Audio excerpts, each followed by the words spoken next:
is The Hawk That Dare Not Hunt by Day by Scott Odell, Chapter 27. There were many fires in London. There seemed to be one going on at every moment, day and night.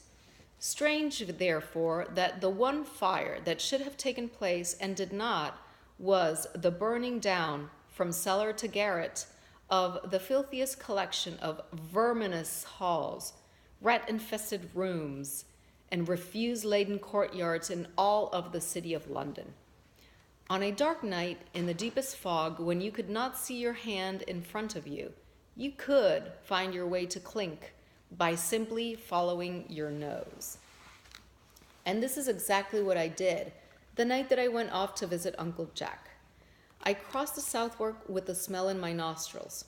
I walked down the embankment, guided by the ever-increasing stench, and came to the narrow entrance on Clink Street without making a wrong turn, asking directions, or so much as taking an extra step.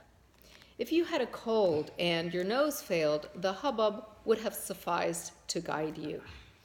Clink was not the prison where Uncle Jack, according to the laws he had broken, should have resided. It was maintained for the city's riffraff, for failed owlers, dregs of the waterfront, even cast-offs from Blackfriars up the river, where there were no laws and London's criminals were safe from sheriffs, magistrates, or even the king's henchmen. It was London's human garbage dump, and it took pride in its reputation. I arrived there in the early evening, dressed in the new clothes bought by the funds that the New World Exploration and Trading Company had advanced me.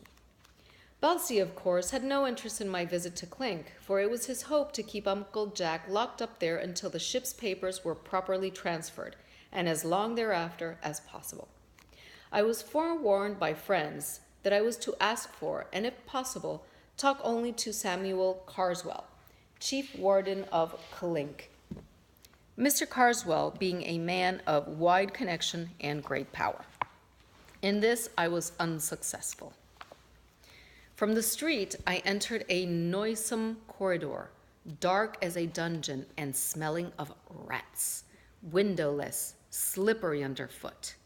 I came to a small room furnished with a low counter, a large ledger, ink, and quill, and a scruffy old woman in a scarlet wrapper.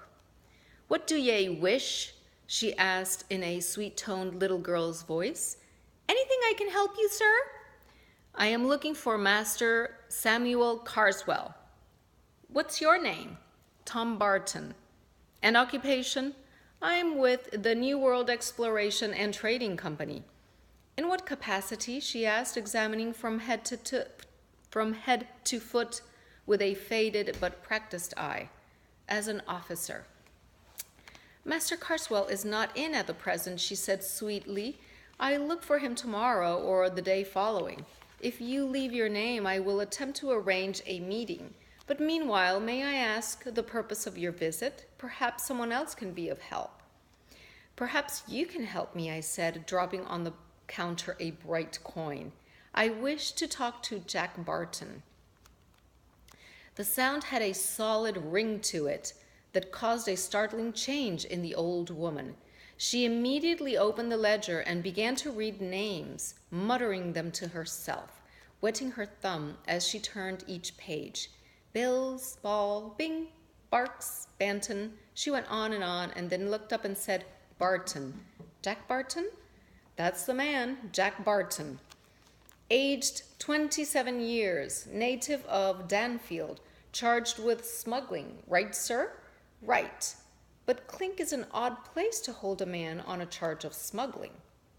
"Other places are cram full. You take what you get these days and you don't complain.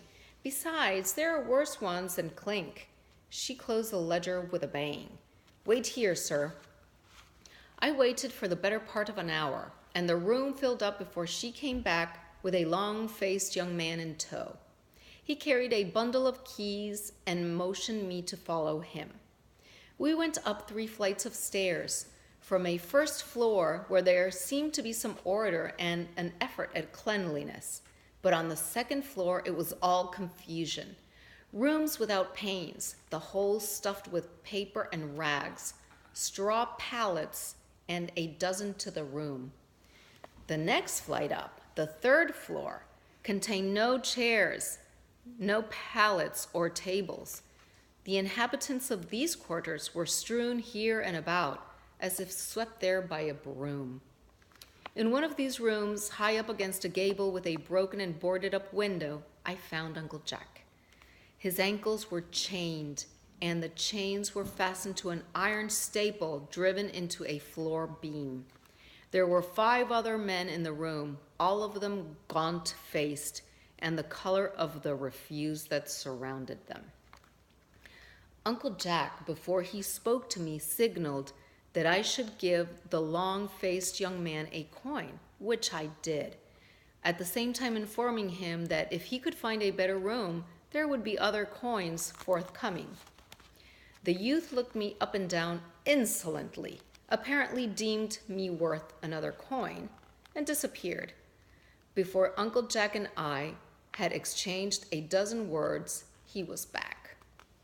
He unlocked the leg chains and led us down one flight of decaying stairs to the second floor, and there held out his hands for the promised coin. Here the room was larger. There was a pane in the one window, a small brick oven in the center of the floor where food could be cooked. 3 straw pallets lay against one side of the room, all of them occupied by men who seemed to be sick. At least they were rolling about and groaning. Money doesn't talk here in Clink. It shouts, it screams, Uncle Jack said, motioning me to sit on the floor, there being no other place to sit. Without money, you die of disease or starvation. You pay for every morsel you put in your mouth. The rich, who dwell on the first floor, send out and have their viands brought in. Here we scrounge and steal and live on refuse unfit for animals.